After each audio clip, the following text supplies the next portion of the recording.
Haleluya. Puji Tuhan, selamat pagi Bapak Ibu Saudara. Sebelum kita akan mendengarkan firman Tuhan, bahkan kita akan sama-sama mendengarkan pujian, saat ini kita akan masuk di dalam doa terlebih dahulu. Bapa dalam sorga, kami mengucap syukur di hari yang baru ini kalau Tuhan boleh memberikan anugerah Tuhan dengan kekuatan, kesehatan, dengan segala berkat yang Tuhan siapkan bagi kehidupan kami. Kami mensyukurinya dan sebelum kami akan melakukan setiap aktivitas kami Tuhan, biarlah Tuhan beserta dengan kami. Bahkan pujian yang sebentar kami akan sama-sama naikkan, biarlah boleh memberkati Tuhan. Bahkan lewat firman yang sama-sama akan kami dengarkan, kami boleh diberkati dan kami terus berjalan sesuai dengan pimpinan Roh Kudus, sehingga kehidupan kami boleh tetap berkemenangan di dalam Tuhan. Kami mohon ampun atas segala dosa dan salah kami, biarlah perkenanan daripada Tuhan menjadi bagian kehidupan kami. Inilah yang menjadi doa sembahyang kami mengucap syukur, kami sudah berdoa dalam nama Tuhan Yesus Kristus. Haleluya. Amin.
Now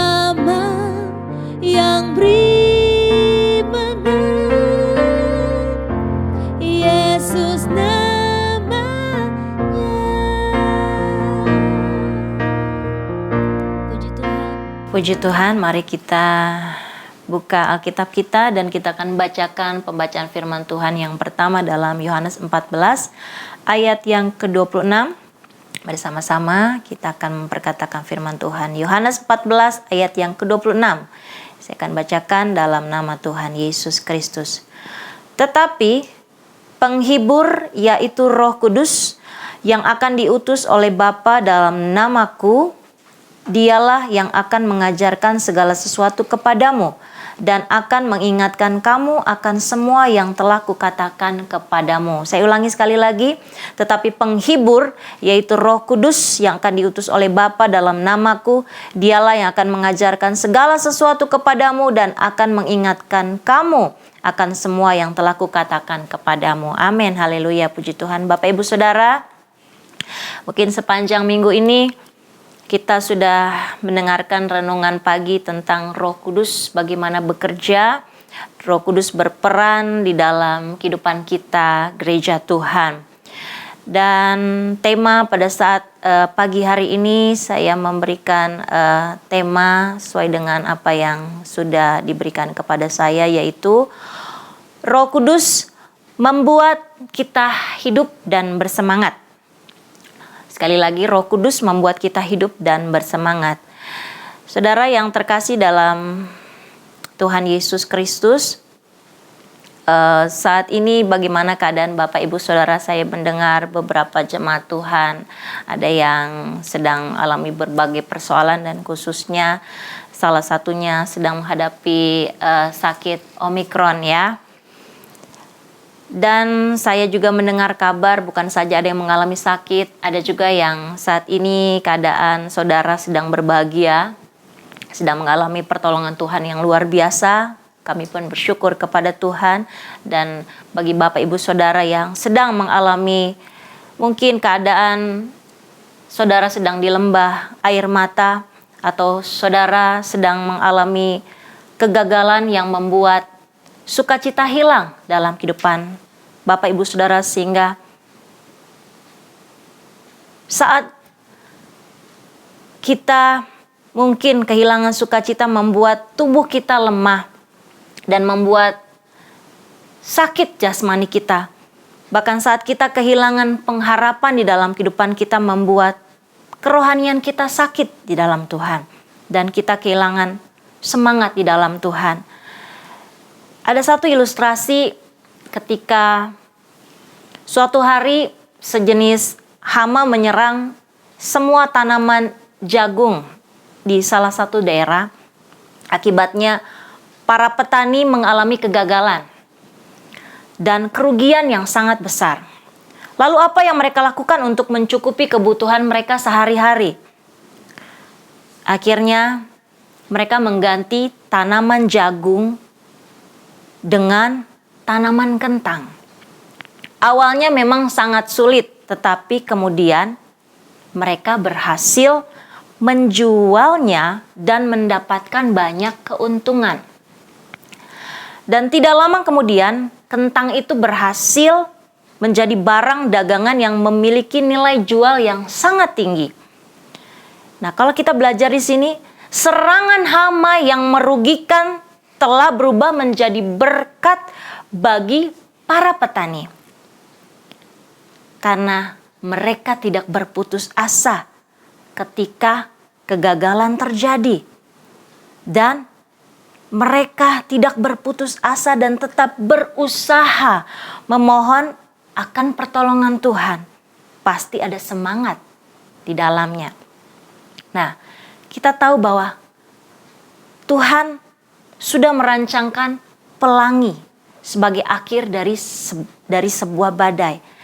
Dan saudara, ketika saat ini, di hari-hari ini, Bapak Ibu Saudara sedang kehilangan semangat, kehilangan pengharapan, kehilangan sukacita. Ingatlah bahwa Roh Kudus adalah penghibur yang datang bagi kehidupan kita. Roh Kudus sudah ada dalam kehidupan kita. Dan Roh Kudus dikatakan dalam Yohanes 14 ini, Dia diutus oleh Bapa dan Dia mengajarkan segala sesuatu. Tentang apa? Tentang apa yang Tuhan katakan lewat firman Tuhan. Dan Dia akan ingatkan. Dan pagi hari ini lewat firman Tuhan yang sama-sama kita belajar dan sama-sama kita renungkan dan sama-sama kita akan belajar untuk melakukan firman Tuhan tentang semangat ini. Apa yang Alkitab katakan? Ketika engkau kehilangan semangat. Amsal 15 ayat 13 mengatakan, hati yang gembira membuat muka berseri-seri, tetapi kepedihan hati mematahkan semangat. Bahkan dalam Nehemia 8 ayat 11b mengatakan, jangan kamu bersusah hati sebab sukacita karena Tuhan itulah perlindunganku, atau terjemahan lain, kesukaan dari Tuhan itu kekuatanku. Saudara, ketika kita merasa bahwa kegagalan, sakit penyakit, atau persoalan membuat hati kita pedih, membuat hati kita sakit sehingga semangat kita telah patah, firman Tuhan mengajarkan agar kita bergembira di dalam Tuhan. Karena apa? Firman Tuhan pun mengingatkan kita harus bersukacitalah senantiasa. Dalam 1 Tesalonika 5 ayat 18. Karena dalam Galatia 5 ayat 20-23, di situ pun buah roh, harus ada buah roh sukacita dalam kehidupan kita. Karena apa? Ketika kita tetap bersukacita dalam kesedihan kita, kita dapat bergembira di dalam penderitaan kita. Semangat inilah, sukacita inilah yang dapat apa? Seperti yang firman Tuhan katakan di dalam Amsal 18 ayat 14 mengatakan, orang yang bersemangat dapat menanggung penderitaannya. Tetapi siapa yang akan memulihkan semangat yang patah? Jawabannya, siapa yang akan memulihkan semangat yang patah? Hanya Bapak Ibu Saudara yang dapat memulihkan dan Tuhan yang akan melakukannya. Sebab itu kita mengajak kehidupan kita saat kita letih, lesu, beban berat. Firman Tuhan pun mengingatkan dalam Matius 11 ayat 28, undangan Tuhan kepada kita semua. Marilah kepadaku semua yang letih lesu dan berbeban berat. Aku akan memberikan kelegaan kepadamu. Sebab itu ketika engkau kehilangan semangat, kehilangan sukacita, kehilangan pengharapan dalam penderitaan, dalam sakit penyakit, mari bawalah kehidupan kita untuk kita tetap bergembira, bersukacita di dalam Tuhan. Karena apa? Di dalam Yesus selalu ada pengharapan. Di dalam Tuhan selalu apa? Ada pertolongan Tuhan. Roh Kudus ada. Jangan engkau bersusah hati, jangan engkau bersedih hati. Dia ada, Dia siap menolong, Dia siap menghibur kehidupan Bapak, Ibu, Saudara. Sebab itu mendekatlah kepada Tuhan. Memiliki kehidupan yang selalu ada melekat dengan Tuhan dan mau dipimpin oleh Tuhan dan tidak mau larut dalam kesedihan. Tetapi biarlah lewat apapun yang sedang kita alami di hari-hari ini, biarlah yang harus kita lakukan, kita harus memberi hidup kita untuk dipimpin oleh kuasa Roh Kudus. Sehingga apa? Roh Kudus akan membawa kehidupan kita lebih dekat dengan Tuhan. Bahkan kita akan mengingat akan setiap firman-firman Tuhan yang selalu kita dengar, yang ada dalam hati kita, benih-benih firman Allah itu, dia akan tumbuh. Sehingga kehidupan kita boleh menghasilkan buah-buah yang manis, terlebih buah sukacita dalam kehidupan kita, dalam penderitaan kita. Kita tetap bersemangat, bersukacita dalam Tuhan, tetap melayani Tuhan, bahkan tetap beribadah kepada Tuhan. Amin. Bapak, Ibu, Saudara, selalu ada harapan dalam Tuhan. Sebab itu firman Tuhan biarlah menjadi berkat bagi kehidupan kita. Roh Kudus yang akan berikan semangat, sukacita dalam kehidupan kita, dalam pengiringan kita di dalam Tuhan. Amin. Firman Tuhan, mari kita saat ini kita masuk di dalam doa.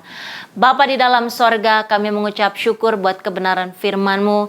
Biarlah Tuhan apapun yang sedang kami alami, apapun yang sedang dialami setiap umat-umat ketebusan-Mu Tuhan, kami percaya selalu ada pertolongan di dalam Tuhan. Sebab itu Tuhan, mari pegang setiap tangan-tangan kami, langkah-langkah kehidupan kami, sehingga kami tetap berjalan dengan firman-Mu Tuhan. Kami boleh tetap bersemangat, bersukacita dalam Tuhan, dan kami mau terus menantikan pertolongan Tuhan terjadi dalam kehidupan kami. Yang sakit Tuhan pasti sembuhkan dalam nama Yesus, yang lemah Tuhan kuatkan, yang susah mari Engkau hiburkan. Kami percaya Engkau ada bagi kehidupan kami. Inilah yang menjadi doa sembahyang kami Tuhan. Kami mengucap syukur buat kebenaran firman-Mu di dalam nama Tuhan Yesus Kristus. Haleluya. Amin. Selamat beraktivitas. Tuhan Yesus memberkati Bapak Ibu Saudara.